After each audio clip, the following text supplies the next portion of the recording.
కాకతీయ కమ్మ సామ్రాజ్యం. వీరి రాజధాని ఓరుగల్లు, నేటి వరంగల్లు. కాకతీయుల బిరుదు ఆంధ్రదేశాధీశ్వర. కాకతీయులు కమ్మ దుర్జయ వంశస్థులు. కాకతీయులు మొదట చాళుక్యులకు సామంతులుగా, ఆ తర్వాత స్వతంత్రులుగా పరిపాలించారు. వీరు మొదట బౌద్ధ జైన మతాలు పుచ్చుకొని ఆ తర్వాత వీరశైవంలోకి మారారు. వీరు కాకతీయ అనే దేవతను ఆరాధించడం వల్ల కాకతీయులు అనే పేరు వచ్చింది. 7వ శతాబ్దం నుండి కాకతీయ కమ్మ ప్రభువుల సామ్రాజ్యం మొదలైంది. కాకతీయులు 400 ఏళ్లు పైగా పరిపాలించారు. కాకతీయుల కాలంలో వర్ణ వ్యవస్థ లేదు. వృత్తుల ఆధారంగా కుల వ్యవస్థ నిర్ణయించబడింది. దుర్జయుడు అనే కమ్మ మహారాజు నుండి దుర్జయ వంశం ఆరంభమైంది. దుర్జయుడు అనగా జయింపశక్యం కానివాడు.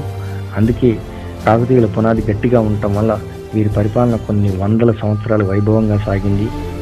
వీరు క్రీస్తు పుట్టుపూర్వోత్తరాలు సరిగా గమనిస్తే సూర్యచంద్ర వంశ జాతుల తర్వాత షడో మహాజనపదాలోని కాంబోజా జాతికి సంబంధించి కమ్మ రాష్ట్ర, కమ్మరథ, కమ్మనాడు ప్రాంతపు అతి పురాతన కమ్మ క్షత్రియులుగా తెలుస్తుంది. కానీ వీరు బౌద్ధ జైన మతాలను మొదట్లో అవలంబించడం వలన వర్ణ వ్యవస్థ ప్రోత్సహించలేదు. ఆ తర్వాత కాకతీయులు మధ్య భాగంలో వీరశైవాన్ని ప్రోత్సహించారు. కాకతీయ కమ్మ ప్రభువుల శాసనాలు. శాసనాధారాలను బట్టి బయ్యారం శాసనం ప్రకారం వెన్నయ్య కాకతీయ కమ్మ దుర్జయ వంశమునకు మూల పురుషుడు. గూడూరు శాసనంలో దుర్జయాన్య సంభూతుడైన ఎర్రనయ్యు అతని భార్య అయిన కమ్మసానియు బేతరాజును కాకతీయ వల్లభుని చేశారని వ్రాయబడి ఉన్నది. చెబ్రోలు శాసనం ప్రకారం గణపతి దేవుడు మున్నూరు సీమ కృష్ణా జిల్లా ప్రాంతానికి చెందిన జయప్ప నాయుడు లేక జయప్ప సేన సోదరులైన కమ్మ రాణులు నారమ్మలు పేరమ్మను వివాహమాడినట్లుగా తెలుస్తుంది. వీరి కుమార్తెలే రుద్రమదేవి, జ్ఞానాంబ. దౌర్వాసదేవి పురాణంలో ప్రతాపరుద్రుడు కమ్మ మహారాజ వంశంలో జన్మించాడని రాయబడింది.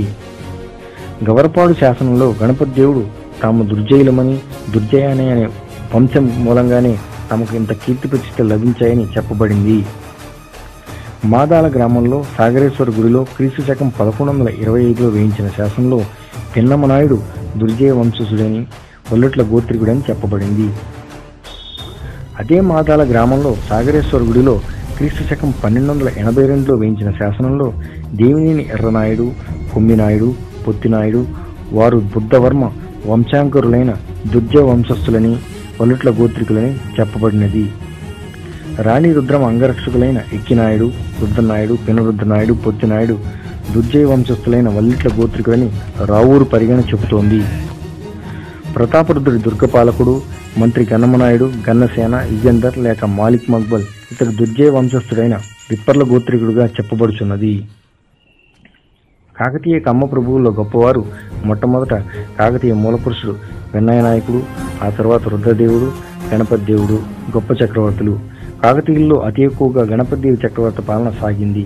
ఇది చరిత్రలో సువర్ణాక్షరాలతో లిఖించబడింది. ఆ తర్వాత రుద్రమదేవి, ప్రతాపరుద్రుడు కాకతీయ కీర్తి ప్రతిష్టలను దశ దిశలా వ్యాపింపజేసి జనరంజకంగా పరిపాలించారు. ఆ తరువాత వీరి బంధువర్గీయులైన కమ్మ దుర్జయుల్లో జయప్ప నాయుడు, గన్నమ నాయుడు, రాణి రుద్రమ అంగరక్షకుల గురించి చెప్పాల్సి ఉంటుంది. జయప్ప నాయుడు లేక జయప్ప సేన ఇతడు గణపతి దేవి ప్రభు బామ్మర్ది, గజదళాధిపతి, దివిసీమ రాజ్యపాలక రాజు.